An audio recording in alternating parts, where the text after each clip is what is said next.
भारत के इतिहास में एक ऐसी रानी हुई जिसने महलों के ऐशो आराम को छोड़कर जोगन बनना स्वीकार किया और गली गली घूमकर भिक्षा मांगने लगी, जिसने कृष्ण भक्ति में पूरा संसार भुला दिया। जी हाँ मित्रों, आज हम बात करने वाले हैं युद्धों की भूमि राजस्थान के राजपूताना परिवार में जन्मी राजकुमारी मीराबाई के बारे में, जिसने अपना सब कुछ कृष्ण को ही मान लिया था, जिनका जीवन संघर्षों से भरा हुआ था। न जाने कितनी बार उनके परिवार द्वारा उन्हें मारने की कोशिश की गई, पर हुआ वही जो भाग्य में लिखा था। आखिर कैसे हुआ मीराबाई का अंत और क्या है उसकी जीवन गाथा? तो चलिए हम जानते हैं मीराबाई की असली कहानी।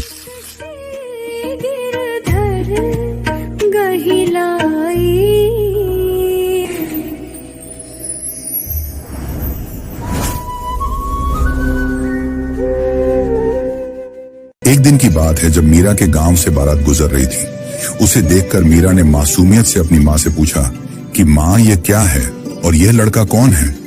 तब उसकी माँ ने बताया कि यह बारात है और वह कुंवर लड़का दूल्हा है जो अपनी दुल्हन के पास शादी करने जा रहा है। यह सुनकर मीरा ने प्रश्न किया कि क्या माँ सबकी शादी होती है? क्या मेरी भी शादी होगी और मेरा दूल्हा कौन है? माँ ने इसे केवल बच्ची का प्रश्न समझकर उससे कहा कि जो वह गिरधर गोपाल की मूर्ति रखी है ना, वही तेरा पति है। यह बात शायद मीरा की माँ के लिए बच्चे को बहलाने का तरीका था, पर मीरा के दिल में यह बात बस गई। माना जाता है कि इसके बाद जब मीरा 5 वर्ष की हुई, तब उनके यहाँ एक साधु आए जिनके हाथों में श्री कृष्ण की एक सुंदर मूर्ति थी। मीरा ने जब यह देखा तो वह उस मूर्ति को पाने की जिद करने लगी, जिस पर उस साधु ने तब तो मना कर दिया, क्योंकि यह मूर्ति उन्हें उनके गुरु ने दी थी। लेकिन उसके दूसरे दिन वह मीरा को मूर्ति देने वापस आए और कहा कि उनके सपने में स्वयं गिरधर गोपाल आए थे और उन्होंने ही यह मूर्ति मीरा को देने को कहा। यह बात सुनकर सब चकित रह गए, पर अब यह मूर्ति मीरा के पास थी। अब मीरा बड़ी हो रही थी और उन्हें उस श्री कृष्ण की मूर्ति में अपने पति दिखाई देने लगे थे। उन्होंने मन ही मन श्री कृष्ण को अपना पति मान लिया था। वह हर दिन गिरधर गोपाल की मूर्ति का श्रृंगार करती, उनके लिए तरह तरह के भोग बनाती और दिन भर उनकी सेवा करती। परंतु इस बात से उनके पिता चिंतित थे, क्योंकि मीरा का यह आचरण स्वाभाविक नहीं था। पर उसकी माँ उन्हें समझाते हुए कह देती कि अभी मीरा छोटी है, जब बड़ी होगी तो खुद ही समझ जाएगी। लेकिन मीरा के मन में तो श्री कृष्ण भक्ति का बीज उग चुका था, जो आगे चलकर राजमहल की दीवारों को हिला देने वाला था। मीरा की इस कृष्ण भक्ति ने मीरा को तो अमर बना दिया, पर पूरे राजपूत परिवार को तबाह कर दिया। तो आखिर ऐसा क्या हुआ मीरा के साथ? सन 1516 अब मीरा बालिका नहीं रही। अब वह मेड़ता के राज परिवार की एक युवा राजकुमारी बन चुकी थी और इसी समय राजस्थान की धरती मुश्किल दौर से गुजर रही थी, जिस कारण राजपूत राज्यों को आपसी गठबंधन की जरूरत थी। और ऐसे ही गठबंधन बनी मेड़ता और मेवाड़ के बीच। और इसी संबंध को मजबूत बनाए रखने के लिए मेवाड़ के राजा महाराणा सांगा ने अपने ज्येष्ठ पुत्र कुंवर भोजराज के विवाह का प्रस्ताव मेड़ता की राजकुमारी मीरा के लिए भेजा। जब इस बात का पता मीरा को चला तो उन्होंने अपने पिता से कहा कि पिताश्री, मेरा विवाह तो पहले ही श्री गिरधर के साथ हो चुका है, ऐसे में मैं किसी दूसरे पुरुष से विवाह कैसे कर सकती हूँ? ये बात सुनकर उनके पिता क्रोधित हो उठे और कहा, ये क्या फालतू की बातें कर रही हो? माना श्री कृष्ण हम सबके भगवान हैं, पर उन्हें अपना पति नहीं माना जा सकता। श्री कृष्ण ने स्वयं गीता में कहा है कि मेरी भक्ति करो, मगर अपने सांसारिक कर्तव्यों का भी पालन करो।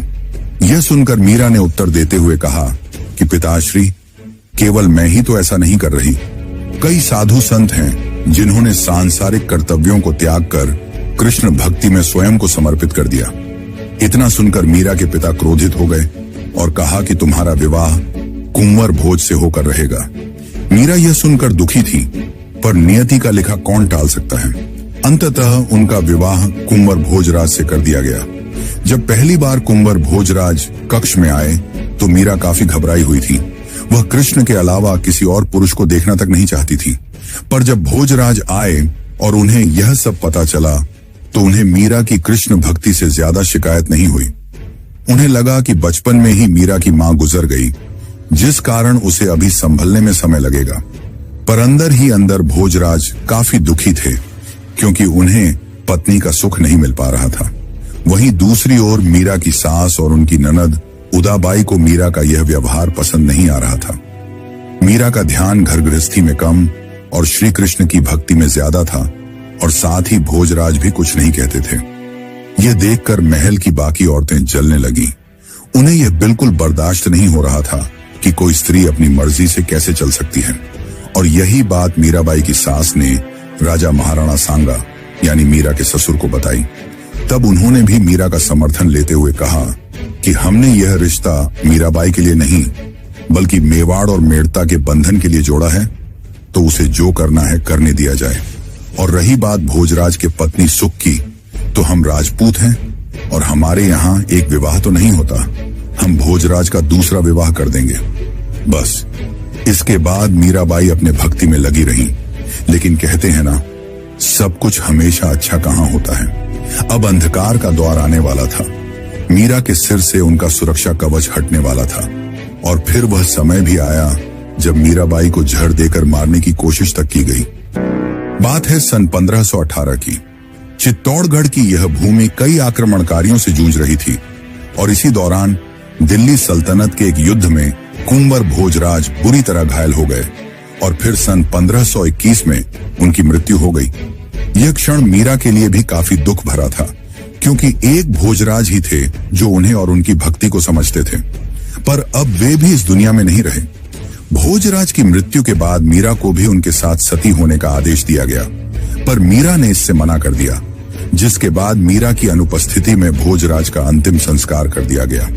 लेकिन बात तो तब बिगड़ी जब मीरा ने विधवा वस्त्र पहनने से भी इनकार कर दिया। वह अब भी एक विवाहित स्त्री की तरह सजती संवरती, मांग में सिंदूर भरती। यह सब देखकर उसकी सास ने क्रोध में कहा कि यह सब बंद करो, अब तुम्हारा पति भोजराज नहीं रहा। इस पर मीरा ने कहा कि मेरे पति तो केवल श्री कृष्ण ही हैं, और उनके होते हुए मैं विधवा वस्त्र कैसे धारण कर सकती हूँ। यह सब सुनकर कई स्त्रियां उनसे नफरत करने लगी, पर मीरा अपने भक्ति में लीन रहती थी। और फिर सन 1527 से 1528 के बीच खानवा का युद्ध हुआ, जिसमें मीरा के ससुर और मेवाड़ के राजा महाराणा सांगा और मीरा के पिता दोनों मारे गए, जिससे मीरा के ऊपर का आखिरी सुरक्षा कवच भी हट गया। अब उनके महल में उनकी भक्ति को समझने वाला कोई नहीं था। सब केवल उनसे घृणा करते थे, और इसी नफरत और जलन ने गहरे षड्यंत्रों को जन्म देना शुरू किया। तो चलिए अब जानते हैं कि क्या हुआ जब मीरा को जहर दिया गया और कई जानलेवा चालें रची गईं। लेकिन उससे पहले अगर आपको वीडियो अच्छी लग रही है तो कमेंट में हरे कृष्णा जरूर लिखें। महाराणा सांगा की मृत्यु के बाद चित्तौड़गढ़ की सत्ता का संतुलन भी बिगड़ने लगा। अब मेवाड़ की सत्ता एक ऐसे व्यक्ति के हाथ में चली गई थी जिसे इतिहास एक अस्थिर, क्रूर और अहंकारी राजा के नाम से जानता है। वह था भोजराज का सौतेला भाई राणा विक्रमादित्य। विक्रमादित्य के लिए मीरा कोई संत नहीं थी, बल्कि राजकुल की वह स्त्री थी जो खुलेआम नाच गाकर, साधु संतों के साथ घूमकर और कृष्ण को अपना पति बताकर मेवाड़ की मर्यादा को चुनौती दे रही थी। उनके अनुसार मीरा की भक्ति निजी नहीं बल्कि कुल की बदनामी थी। भोजराज और महाराणा सांगा के रहते जो बातें सहन की गई थी, अब उन्हें समाप्त करने का समय आ गया था, और यहीं से मीरा के जीवन की परीक्षा शुरू होती है। माना जाता है कि राणा विक्रमादित्य ने मीराबाई को चुपचाप खत्म करने की योजना रची ताकि उनकी मौत एक सामान्य मौत लगे। इसके बाद एक दिन उन्होंने दासी के हाथों मीरा के पास चरणामृत यानी श्री कृष्ण के प्रसाद का एक प्याला भेजा जिसमें जहर मिला हुआ था। माना जाता है कि मीरा ने श्री कृष्ण का चरणामृत समझकर वह प्रसाद खुशी खुशी ग्रहण कर लिया, परंतु मीरा को कुछ नहीं हुआ। यह देखकर विक्रमादित्य चौंक गए। फिर उन्होंने उपहार के नाम पर मीराबाई के पास एक टोकरी भेजी जिसमें जहरीले सांप थे, पर जब मीराबाई ने टोकरी देखी तो उसमें केवल फूलों की हार थी। यह देखकर सभी चौंक गए। इसके बाद विक्रमादित्य ने मीरा को मारने के और भी कई प्रयास किए, पर हर बार मीरा किसी चमत्कारी ढंग से बच जाती। पर अब मीरा इन सब से परेशान हो चुकी थी। अब उन्हें महल का यह सुख सुविधा और वैभवशाली जीवन नरक समान लगने लगा था। पर मीरा दुविधा में थी कि करूं तो करूं क्या। इसके बाद उन्होंने उस समय के महान संत तुलसीदास जी को अपनी समस्या बताते हुए पत्र लिखा। तब तुलसीदास जी ने कहा कि अगर परिजन भगवान की भक्ति में बाधा डालें तो ऐसे परिवार को छोड़ देना ही उचित होता है। यह बात सुनकर मीरा ने अंत में अपना महल छोड़ दिया और फिर इधर उधर भटकने लगी। उन्हें तलाश थी एक ऐसे गुरु की जो उन्हें सही रास्ता दिखा सके। उसी समय मेवाड़ में एक संत ठहरे हुए थे जिनका नाम रविदास था, जिन्हें रैदास भी कहा जाता था, पर वे निचली जाति के साधारण से संत थे। जब मीरा उनके पास गई और उन्हें अपना गुरु बनाने की मांग करने लगी, तब संत रविदास ने उनसे कहा कि आप तो ऊंचे कुल के राजघराने की महारानी हैं और मैं निचले कुल का साधारण संत, मुझे गुरु बनाना उचित नहीं होगा। तब मीरा ने कहा, क्या नीचा क्या ऊंचा, मेरे लिए तो सारे कृष्ण भक्त एक समान हैं। यह बात सुनकर रविदास ने उन्हें अपना शिष्य बनाना स्वीकार किया। इसके बाद मीरा ने अपनी कहानी उन्हें बताई और अपने परिवार की भी। इस पर संत रविदास ने कहा कि तुम इतने में विचलित हो गई, क्या तुम्हें प्रहलाद के बारे में नहीं पता? उसके अपने पिता ने उसे मारने की कितनी कोशिशें की, पर फिर भी वह मुस्कुराता हुआ कृष्ण भक्ति में लीन रहा और तुम दुखी हो। संत रविदास की यह बातें सुनकर मानो मीरा के मन में एक ऊर्जा समा गई और वह सब दुख भूल हरि भजन गाने लगी। अब वह अपने परिजनों और मेवाड़ को छोड़कर सदा के लिए चली गई और गली गली जोगन की तरह भटकते हुए कृष्ण भजन गाने लगी। पर यह अंत नहीं था, उसके जीवन का आखिरी और चमत्कारी पड़ाव अभी बाकी है। राजमहल का त्याग करने के बाद मीरा का जीवन अब किसी एक स्थान से बंधा नहीं रहा। उन्होंने चित्तौड़गढ़ की सीमाएं पार की और उस धरती की ओर बढ़ चली जहां हर श्वास में कृष्ण का नाम गूंजता है, वृंदावन, जहां कृष्ण की लीलाओं की स्मृति बसी थी। मीरा के लिए किसी नगर से अधिक एक जीवित अनुभव था। वहां मीरा साधु संतों के साथ गलियों में नाचती गाती रही, श्री कृष्ण की भक्ति में लीन रही, एक तपस्विनी की तरह जीवन व्यतीत करती रही।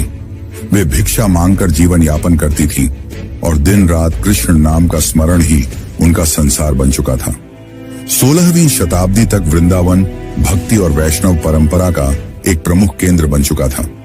यहाँ चैतन्य महाप्रभु की परंपरा से जुड़े अनेक संत और विद्वान निवास करते थे। उन्हीं में से एक थे जीव गोस्वामी, जिन्हें उस समय वैष्णव दर्शन का अत्यंत प्रतिष्ठित आचार्य माना जाता था। शास्त्र, व्याकरण और भक्ति सिद्धांत पर उनकी विद्वत्ता निर्विवाद थी।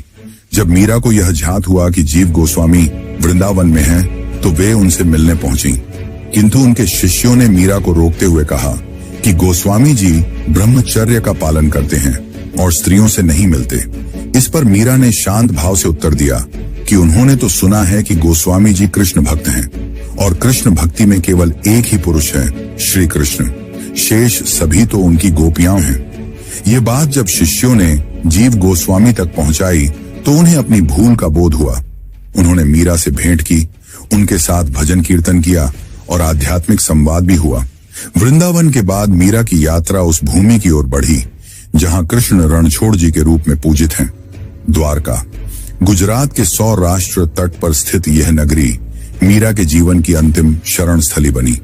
कहा जाता है कि जीवन के अंतिम वर्षों में मीरा यहीं निवास करने लगी और दिन रात रणछोड़ जी की भक्ति में लीन रही। अब न उनके पास राजमहल था, न सत्ता, न सुरक्षा, केवल भक्ति थी और वही उनके लिए पर्याप्त थी। इसी समय मेवाड़ में परिस्थितियां बदल रही थीं।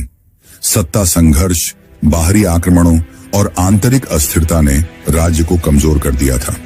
तब मेवाड़ के शासक बने महाराणा उदय सिंह द्वितीय, जो आगे चलकर महाराणा प्रताप के पिता कहलाए। कथाओं के अनुसार जब मेवाड़ संकट में घिरा, तब महाराणा उदय सिंह को यह बोध हुआ कि जिस स्त्री को कभी कुल की बदनामी समझा गया था, वही वास्तव में कुल की सबसे पवित्र आत्मा थी। उन्हें अपने पूर्वजों के कर्मों पर पश्चाताप हुआ और उन्होंने मीरा को खोजने का प्रयास आरंभ किया। जब उन्हें ज्ञात हुआ कि मीरा द्वारका में है, तो उन्होंने ब्राह्मणों का एक दल भेजा ताकि वे मीरा से विनम्र निवेदन कर सकें कि वे पुनः महल लौट आए। यह आमंत्रण केवल राजनीतिक नहीं था, बल्कि एक मौन स्वीकारोक्ति थी कि मीरा के साथ अन्याय हुआ था। किंतु मीरा अब उस संसार की नहीं रही थी जहां से वे चली आई थी। ये बात सन 1547 की मानी जाती है। एक दिन मीरा द्वारका के मंदिर में भजन गाते हुए रणछोड़ जी के दर्शन के लिए गईं। वहीं ब्राह्मणों ने उनसे निवेदन किया कि वे महल लौट आई, क्योंकि उनके बिना राज्य संकटों से घिर गया है।